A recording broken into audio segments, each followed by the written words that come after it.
Al igual que Estados Unidos no apreciaría un bloque militar en sus fronteras con México o Canadá, lo entendemos.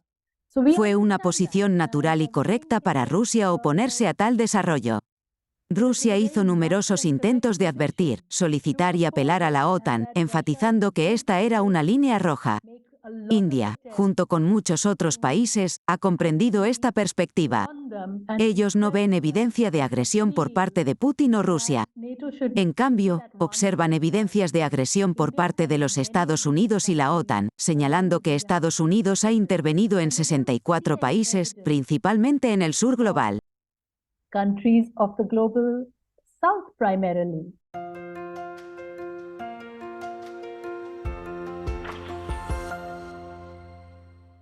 Hola a todos, soy Pascal de Estudios de Neutralidad. Hoy estoy hablando con una colega académica de la Universidad Jawaharlal Nehru de India, la profesora Anuradha Chenoy.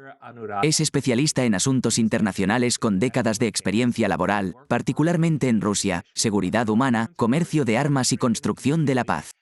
Además, colabora con el Buró Internacional de la Paz y es miembro del Instituto Transnacional en los Países Bajos. Anu, muchas gracias por unirte a nosotros en línea hoy. De nada, Pascal.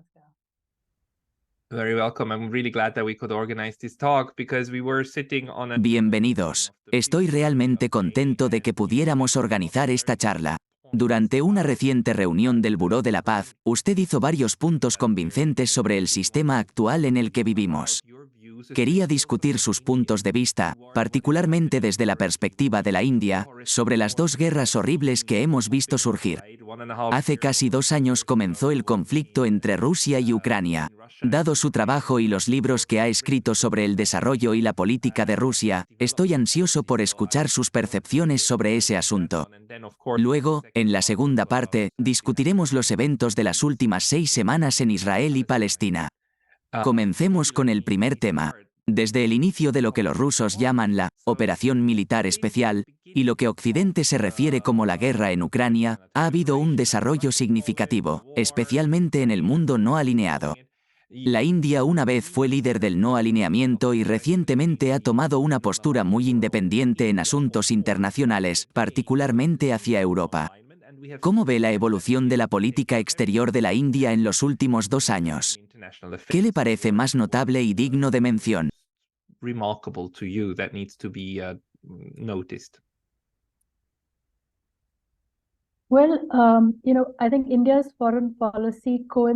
Bueno, sabes, creo que la política exterior de la India coincide con varias tendencias internas. Una es que es una economía emergente. Su crecimiento es comparativamente muy rápido. Hay una nueva élite política y económica. Tiene una economía muy neoliberal, pero también con una cierta cantidad de gasto en bienestar social. Sin embargo, tiene sus limitaciones. La India tiene una población enorme que tiene que gestionar. Por lo tanto, hay ciertas continuidades en la política exterior y ciertos cambios. Creo que donde la India se ha posicionado es en encontrar que esta multipolaridad emergente es exactamente como les gustaría ver construido el sistema internacional. No solo ven la multipolaridad como un hecho, creen que tienen agencia en su construcción porque les conviene geopolíticamente, al igual que a muchos países del sur global. Y podemos hablar del sur global en breve, pero específicamente con respecto a la India, sienten que con esta multipolaridad pueden aprovechar diferentes grandes potencias y potencias emergentes. Por ejemplo, en los últimos años, la India ha construido una relación estratégica con los Estados Unidos, a diferencia del pasado.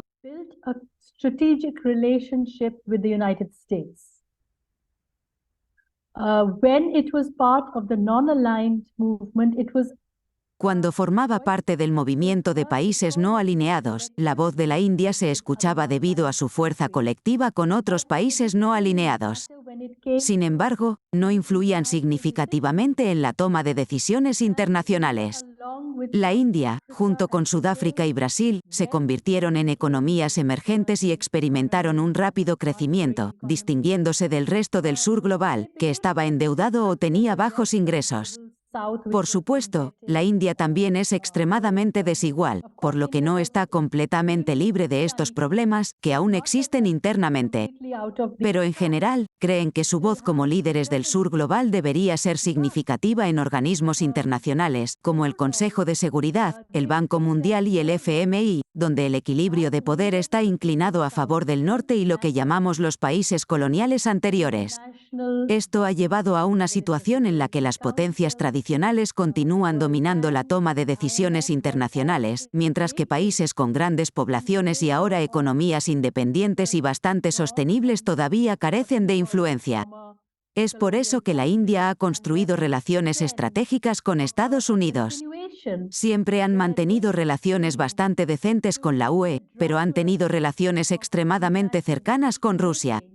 Durante el período del movimiento de países no alineados, muchos países describían a la India como no verdaderamente no alineada porque se percibía que eran demasiado socialistas y demasiado cercanos a la Unión Soviética, lo cual no era del todo preciso. Which wasn't really accurate, but if you want to simplify things, because India did have a Si se quiere simplificar, India tenía una economía mixta, apoyada por un sector público que estuvo bastante influenciado por la Unión Soviética en los primeros años, especialmente en industrias de gran infraestructura como el acero. Su política exterior era simpatizante de las posiciones soviéticas porque la Unión Soviética apoyaba los movimientos de liberación nacional en el sur global. India tiene su propia historia con estos movimientos y siempre ha sido un fuerte partidario de la lucha contra el apartheid en Sudáfrica. Ha apoyado una solución de dos estados para Palestina y ha sido aliado de Palestina desde el principio. Sin embargo, actualmente, India está equilibrando sus intereses con más cuidado porque quiere beneficiarse de la tecnología estadounidense y no ve a Rusia como una amenaza como lo hacen los europeos. En cambio, India ve a Rusia como un socio benigno que ha sido constante a lo largo de los años. En términos de política exterior, India enfrenta dos grandes problemas fronterizos. La frontera de India es vasta y parte de Asia del Sur, pero tradicionalmente, ha habido problemas con Pakistán, que reclama parte del territorio indio, a saber, Cachemira. Pakistán ha utilizado a menudo el terrorismo en un intento de debilitar a India, pero no han tenido éxito. India ha avanzado mucho y ha logrado manejar este asunto. Y luego está China, que también reclama partes de la frontera. China, who claims also part of the border, and the fact that China and Pakistan El hecho de que China y Pakistán sean socios muy cercanos complica las cosas, especialmente porque parte del territorio que India reclama fue cedido por Pakistán a China. Esto crea una situación fronteriza compleja y desafiante. Estos son conflictos congelados que ocasionalmente se reactivan. En los últimos 5 años, ha habido varios incidentes con China. Aunque estos incidentes se han gestionado y no han escalado al punto en que otras potencias necesitaran intervenir, ha habido enfrentamientos fronterizos. En consecuencia, la relación entre India y China sigue siendo algo tensa.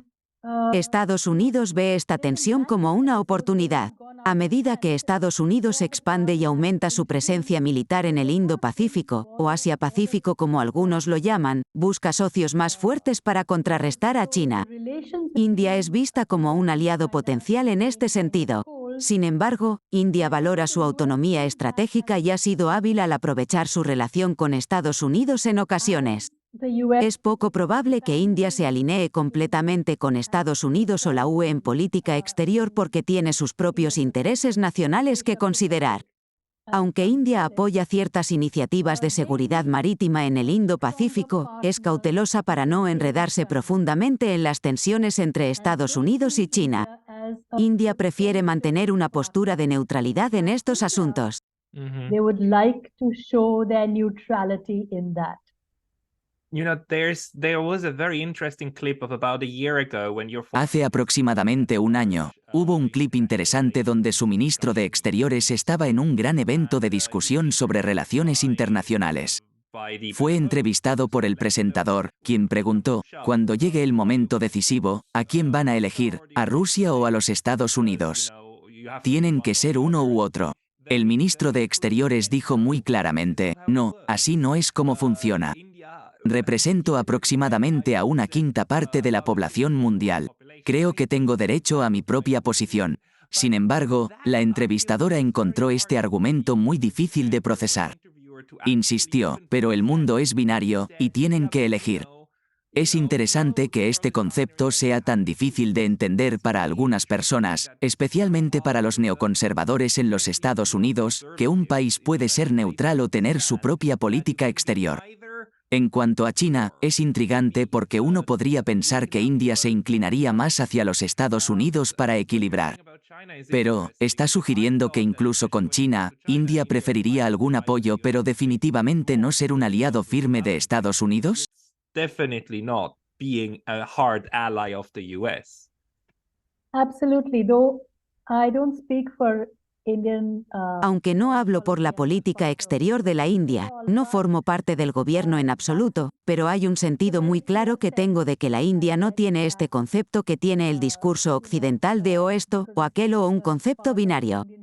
Eso era de lo que trataba el movimiento de países no alineados, no querer ser parte de ninguno de los bloques militares. Por ejemplo, se puede ver esto en la política exterior de Vietnam. Vietnam de hecho ha tenido una guerra con China. Su situación es muy similar a la de la India, y por eso las relaciones de la India con Vietnam son muy estrechas. Pero Vietnam también tiene estas 4 políticas, que no son las mismas que las de la India, pero también declaran que no quieren ser parte de ninguna estrategia clara de contención. Esto se puede ver en la ASEAN y en casi todo el sur global, excepto algunas excepciones como Corea del Sur y otros, que tienden a estar más alineados con las posiciones de Estados Unidos y la OTAN. Pero la India, por ejemplo, en el conflicto de Ucrania, ha sido genuinamente empática con la posición rusa de que la OTAN no debería expandirse hasta la frontera de Rusia. Desde 2014, la India fue uno de los países que apoyó la anexión de Crimea, diciendo que era aceptable. Está ahí en los registros. They said it's fine. It's there on the records. So, This is very interesting because Entonces, esto es muy interesante porque el tema de la expansión de la OTAN y Crimea es difícil de entender para los europeos. Tienen creencias profundamente arraigadas, los europeos y el occidente colectivo, de que la OTAN es puramente defensiva, nunca ha hecho nada malo y existe únicamente para proteger a los europeos indefensos. También creen que Putin es irracional por percibir a la OTAN como una amenaza. Sin embargo, estás sugiriendo que en la India hay un entendimiento intuitivo de que la OTAN en la frontera de Rusia es problemático. ¿Ves eso, verdad? NATO at the border of Russia, that's a problem. You see that, right? exactly, because, for example, we wouldn't. Exactamente. Por ejemplo, no nos gustaría ver una alianza de 20 o 30 países con armas nucleares en nuestra frontera. No querríamos tener misiles a un alcance de ataque de 10 minutos, aunque seamos una potencia nuclear.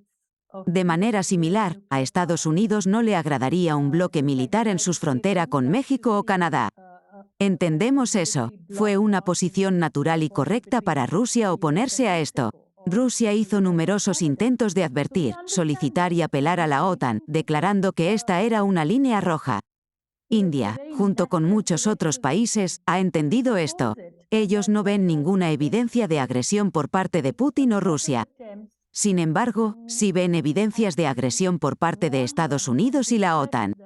Estados Unidos ha intervenido en 64 países, principalmente en el sur global, con algunos en el norte, incluyendo el bombardeo de Serbia y la imposición de sanciones. Hay 3 pilares importantes para India y gran parte del sur global en términos de multilateralismo. Primero, se oponen colectivamente a las medidas económicas unilaterales o sanciones. El sur global ha visto sancionados a unos 80 países, incluida India en un momento por Estados Unidos. Segundo, abogan por la autonomía estratégica. Second, they want a strategic autonomy. Earlier, they didn't. Many countries didn't feel it was possible because of this. Anteriormente, muchos países, especialmente en Asia Occidental, no creían que fuera posible tener alternativas. Sin embargo, la política cambiante en Medio Oriente, o Asia Occidental, ha llevado a los países árabes a darse cuenta de que existen alternativas. Antes, Estados Unidos actuaba como proveedor de seguridad y mediador en conflictos entre los países de Asia Occidental. Ahora, estos países ven potencial en formar alianzas con otras potencias como China y Rusia. No perciben ninguna amenaza de Rusia o China. Han sido socios con Rusia en la OPEC+ y con China a través de la iniciativa del Cinturón y la Ruta, que incluye a 17 países árabes e islámicos. No ven estas relaciones como una amenaza. En consecuencia, más países están persiguiendo instintiva y estratégicamente la autonomía, reconociendo que puede ayudar a su desarrollo y que sus intereses nacionales son distintos de los de Estados Unidos. Estados Unidos puede enmarcar sus intereses en términos de reglas, valores o derechos humanos, pero este relato se ha visto socavado durante el conflicto entre Israel y Palestina, particularmente en la respuesta a los ataques de Hamás. El discurso ahora se enmarca de manera diferente, no solo por el sur global, sino también por lo que ha surgido como la mayoría global. Right. I wonder about that, and we will talk about Palestine and Israel in a second. Bien, me pregunto sobre eso. Hablaremos de Palestina e Israel en un segundo. Sin embargo, si miramos la configuración de la Guerra Fría, teníamos a Occidente y la OTAN por un lado, y la Unión Soviética con el Pacto de Varsovia por el otro. También estaba el movimiento de países no alineados, que tardó mucho tiempo en desarrollarse. Sigue siendo una coalición muy laxa sin una secretaría permanente, a diferencia de lo que BRICS está desarrollando hoy en día.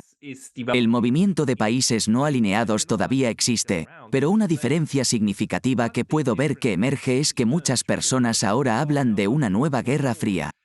Esto es una manera algo deshonesta y simplista de mirar lo que actualmente se está desarrollando, porque realmente no vamos a tener dos bloques rivales.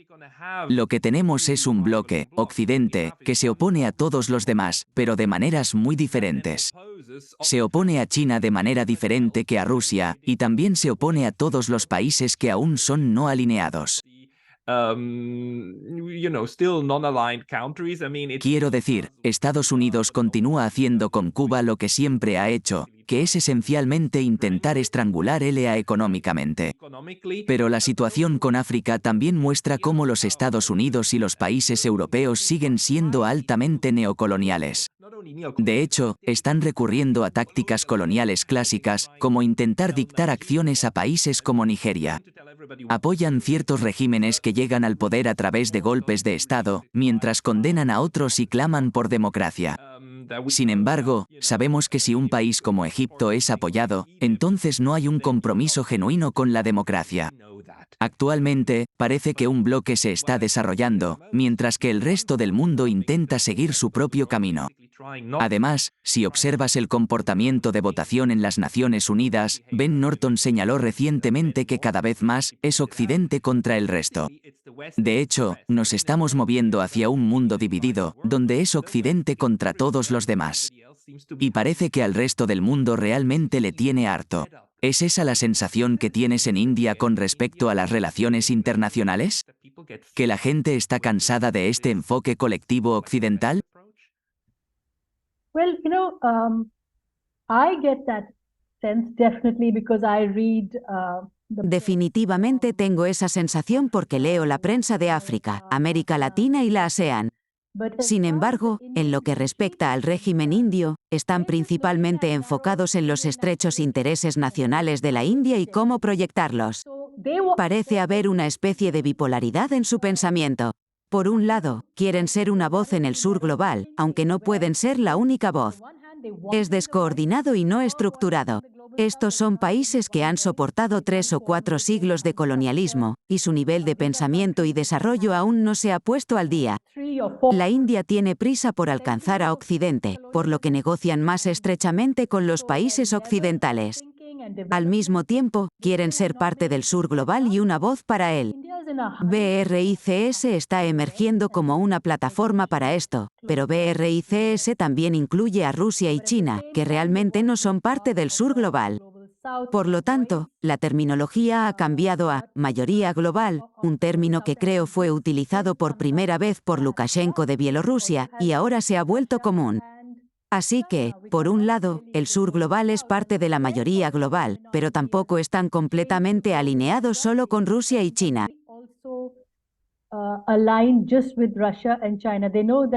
Russia and China cannot just be their voice. Saben que Rusia y China no pueden ser simplemente su voz. Todos tienen que tener sus voces e intereses individuales. Por supuesto, hay una reacción clara en la ONU ante nuevas intervenciones. Habrá una mayoría global que responderá, por ejemplo, a cualquier nueva intervención. No es como en el pasado, como en Irak, Líbano o Libia, donde la prensa hegemónica dominante podía salirse con la suya con este discurso. Ahora, va a ser desafiado por este movimiento de solidaridad global, donde la gente sale y cuestiona a sus propios líderes si no toman una posición que es anticolonial. Tienes razón, hay una nueva lucha por África. Es diferente, pero hay una nueva lucha por el sur global rico en materias primas de distintas maneras. Si eres muy astuto y estudias el pasado, puedes ver similitudes, pero la lucha está ahí. ¿Por qué hay tanto interés en India, África o Venezuela de nuevo? Esta vez, el interés, la lucha, no proviene solo de los estados europeos y luego de los Estados Unidos, sino también de Rusia, China e India. Russia and China and also from India. The funny thing is that the people who cry foul. La ironía es que las naciones que más hablan sobre la supuesta trampa de la deuda son precisamente aquellas que han atrapado a África y otras naciones en desarrollo en deudas durante los últimos 70-80 años. Es increíblemente hipócrita que ahora afirmen que las inversiones de China son maliciosas y que China está únicamente interesada en atrapar a estos países en deuda. La verdad es que no es del todo lo que está sucediendo. Lo que a menudo no escuchamos de Occidente u otros es alguna oferta para ayudar a estos países a desarrollar sus propias industrias. Uno de los mayores problemas es que muchos países carecen de industrias indígenas, lo que les impide alcanzar la independencia nacional en términos de bienes y servicios. Considerando esto, ¿cuál crees que debería ser el papel de la India en este nuevo enfoque para interactuar con otras naciones en desarrollo? Way of interacting with other developing nations.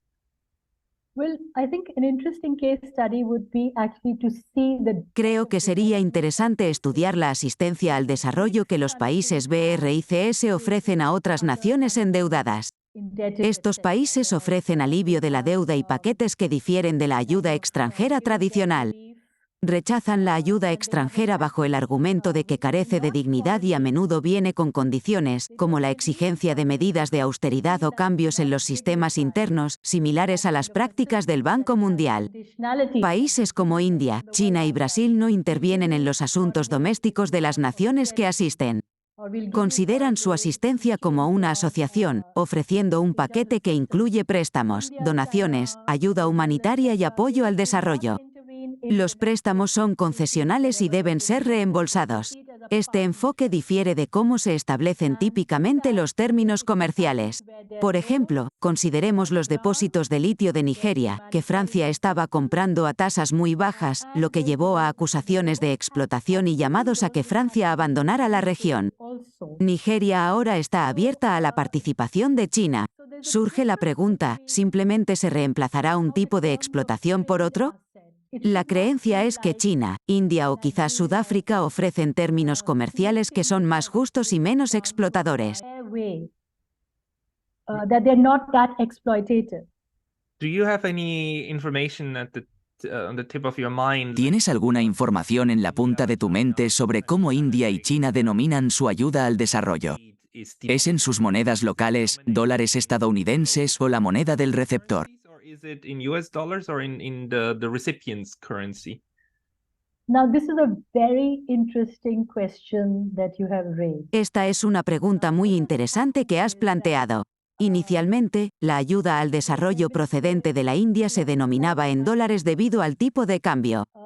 Sin embargo, en los últimos años, la India, al igual que China y Rusia, se ha centrado en el comercio en monedas nacionales, especialmente después de las sanciones a Rusia. La India ha introducido lo que llaman cuentas Vostro, que se establecen en bancos indios y son sancionadas por el Banco de la Reserva de la India. Estas cuentas facilitan el comercio con varios países, incluyendo muchos países de la ASEAN, los EAU, países de Asia Occidental y Rusia. Además, hay un mecanismo de intercambio de divisas en vigor, similar al sistema de trueque que la India tenía con la Unión Soviética, donde realizaban comercio en rupias y rublos. La India se ha adaptado a este sistema y ha estado comprando petróleo ruso con rupias. Sin embargo, hay problemas con el comercio de rupias y rublos. Por ejemplo, Rusia ha acumulado miles de millones de rupias indias.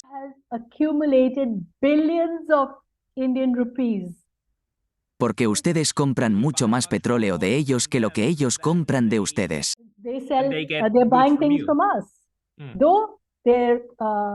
Están comprando cosas de nosotros.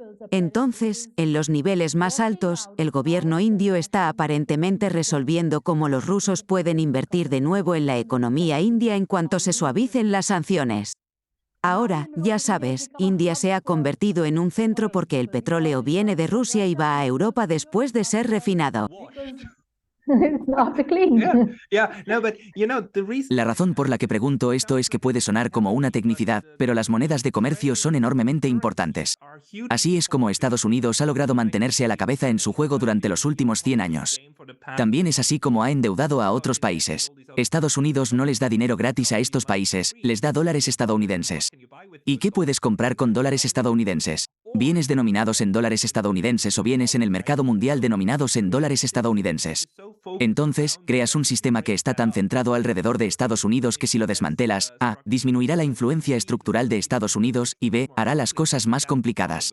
Ese es el problema con estos intercambios de divisas, son realmente difíciles de hacer y te encuentras con otros problemas. Por ejemplo, si Rusia alguna vez decidiera que quería perjudicar la economía de la India, podría inundar el mercado mundial con rupias. En consecuencia, la rupia caería, lo que tendría efectos perjudiciales en los mercados de importación y exportación de la India.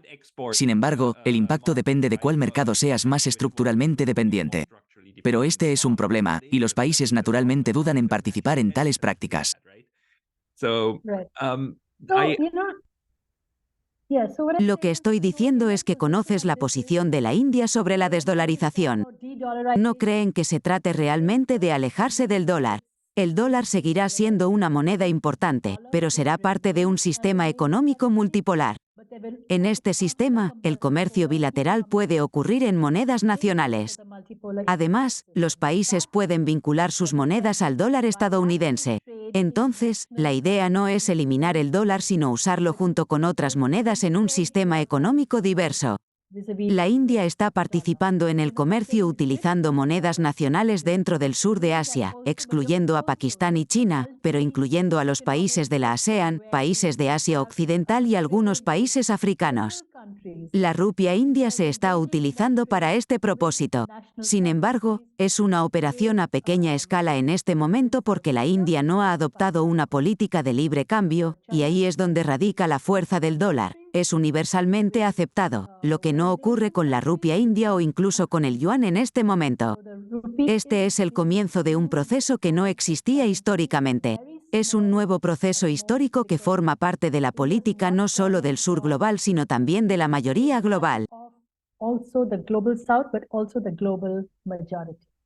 Sí, el tema de la soberanía monetaria está cobrando importancia. Por eso va a ser interesante ver si el nuevo presidente argentino cumple su promesa de eliminar el peso argentino y adoptar el dólar estadounidense. Observaremos cómo se desarrolla ese experimento. No preveo nada positivo para ellos si proceden con ese plan. Realmente creo que sería un error significativo. Sin embargo, seremos testigos de un país haciendo lo contrario de lo que otras naciones en desarrollo están haciendo y veremos cuál será el resultado. Pero avancemos a la última pregunta de este segmento. ¿Hacia dónde se dirige BRICS? ¿Cómo ven el futuro de India, China, Rusia y los demás miembros? Y ahora, con la expansión, ¿anticipan más formalización? ¿Habrá eventualmente una secretaría permanente? ¿Cómo evolucionará BRICS?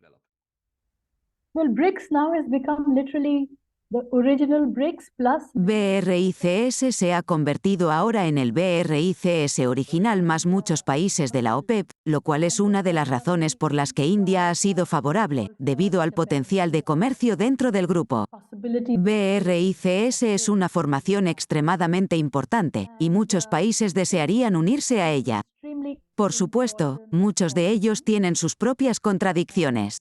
Por ejemplo, India y China tienen profundas contradicciones, pero trabajan juntas en BRICS.